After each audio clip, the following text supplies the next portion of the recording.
Salam perubahan.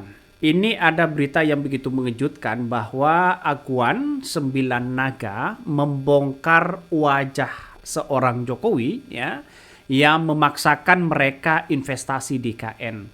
Dan ini sudah dibongkar habis-habisan oleh Aguan. Bagaimana nuansa-nuansa skenario seorang Jokowi untuk membangun IKN ini. Nampaknya banyak muncul spekulasi dan bahkan bisa saja ya IKN ini bisa saja mangkrak. Karena dengan beberapa pertimbangan ya APBN-nya dari Prabowo sudah dikurangi dan sekarang muncul narasi-narasi dari Aguan Sembilan Naga ini bahwa ya seorang dipaksa begitu. Aguan ini dipaksa untuk berinvestasi di KN. Kabarnya ini begitu mengejutkan sekali begitu. Saya heran lah ya bahwa kenapa di era Jokowi begitu membangun IKN yang sedemikian rupa. Kalau toh pada hakikatnya ingin membangun yang lain silakan. Tapi nampaknya seorang Jokowi ini ya ingin bermain api tapi kena pada dirinya sekarang. Dan itu sudah dibongkar habis-habisan oleh Aguan ya di Tempo sudah meliput ya bagaimana Aguan ya yang sekarang ini menjadi trending begitu kan. Dan bahkan tidak hanya itu. Pengakuan dari Aguan ini membuktikan bahwa IKN ini dianggap omong kosong besar karena tidak ada investor yang berinvestasi yang ada di IKN.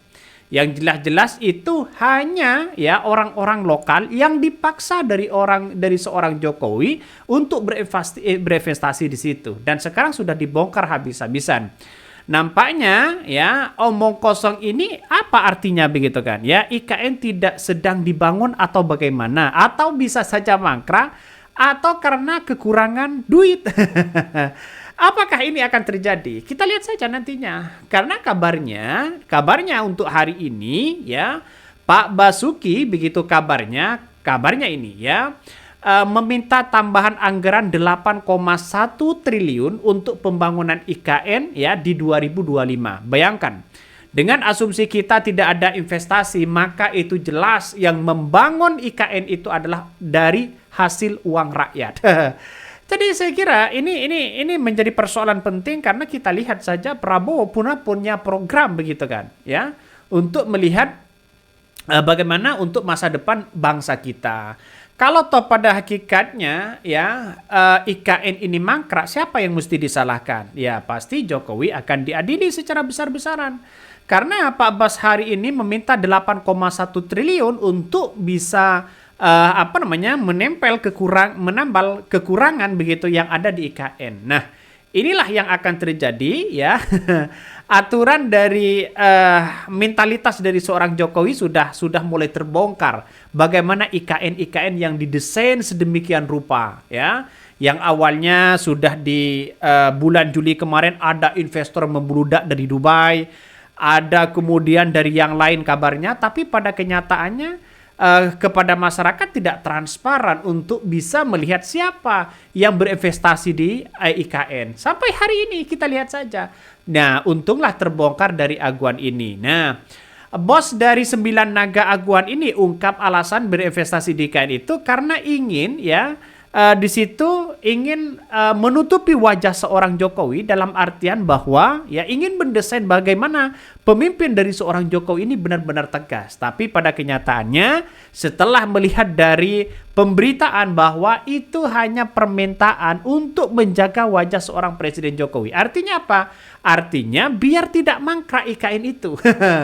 Biar IKN ini tidak dimangkrak, dilabelah dengan ya para investor-investor lokal ya seperti Pak Aguan ini. Nah, di mana letak busuknya seorang Mulyono di situ? Itu akan pasti ketahuan. Nah, kita lihat saja apakah IKN ini di era Prabowo ini akan mangkrak atau bagaimana. Tapi yang jelas bagi kami ya mau pindah IKN kapanpun saya kira kalau tidak selesai ya percuma aja di situ. Makanya investasi IKN itu kabarnya adalah pepesan kosong ya, maka KPK harus periksa seorang Jokowi, harus ya semuanya harus diperiksa di dalamnya. Apa yang terjadi sebenarnya? Maka agak menarik sih sebenarnya kalau kita melihat ke belakang, flashback ke belakang. Nanti ya percuma ada ketua IKN-nya, tapi IKN-nya tetap tidak jalan. Kan percuma juga sudah dibangun. Apakah IKN hanya dijadikan sebagai wisata mini atau wisata apa? Karena banyak orang-orang yang berkunjung ke IKN kabarnya. Tapi kita lihat saja bahwa sekarang ini Pak Aguan sudah membongkar habis-habisan apa yang terjadi, ya. Jadi orang menganggap bahwa wah ini ngibulnya Mulyono ini memang sangat keterlaluan. Aguan ya bisa angkat bicara masalah soal investasi yang ada di IKN. Ini komentar dari netizen, ya, banyak sekali pro dan kontra. Tapi apakah seorang Jokowi dianggap ngibul? Maka dengan Aguan ya ini berani membongkar habis-habisan karena pada kenyataannya adalah ya dianggap bagaimana proyek ya PIK 2 itu yang dianggap ternyata proyek ilegal, ya, menganggap proyek ilegal yang kemudian Pak Aguan ini terpojok. Setelah terpojok di situ begitu kan ya, atas bagaimana kerakusan-kerakusan para oligarki yang kekayaan alam di situ begitu, hak rakyat di situ begitu kan. Tapi pada akhirnya Aguan ini mulai bercerita bagaimana soal-soal IKN yang kemudian menjadi berinvestasi di IKN dan sebagainya. Dan sudah terbongkar sebenarnya dalam artian bahwa ya ada untungnya juga Pak Aguan bercerita seperti itu. Karena banyak orang yang mengatakan karena terpojok Pak Aguan ya harus bercerita masalah soal IKN. Benar nggak seperti itu? Inilah yang kita akan buktikan aja nanti begitu. Bahkan tidak hanya itu, kalau kita merujuk dengan Tempo yang membongkar bagaimana Jokowi bohong soal IKN ini begitu kan ya, maka pertanyaannya dua, siapa yang mesti dipercaya? Apakah Pak Aguan yang kemudian bernyanyi soal berinvestasi di IKN lalu kemudian atas perintah permintaan dari seorang presiden biar nanti investor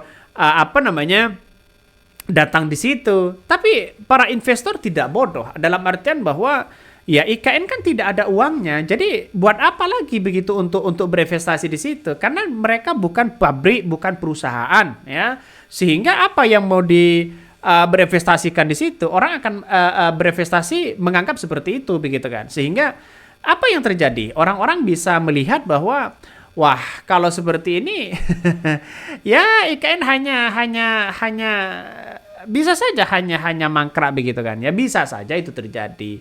Karena kita lihat saja Pak Prabowo mungkin tidak semuanya akan mengalihkan APBN-nya kepada IKN ini. Pasti akan ya yang lain begitu kan. Makanya sebagian ada kementerian ini meminta tambahan ini, minta tambahan itu.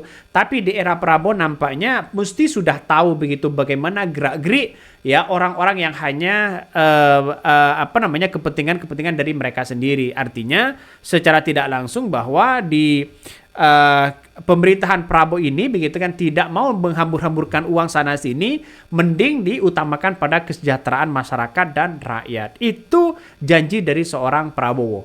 Mungkin itu yang kami sampaikan. Tonton terus ya, jangan lupa di subscribe di Khodari News ini.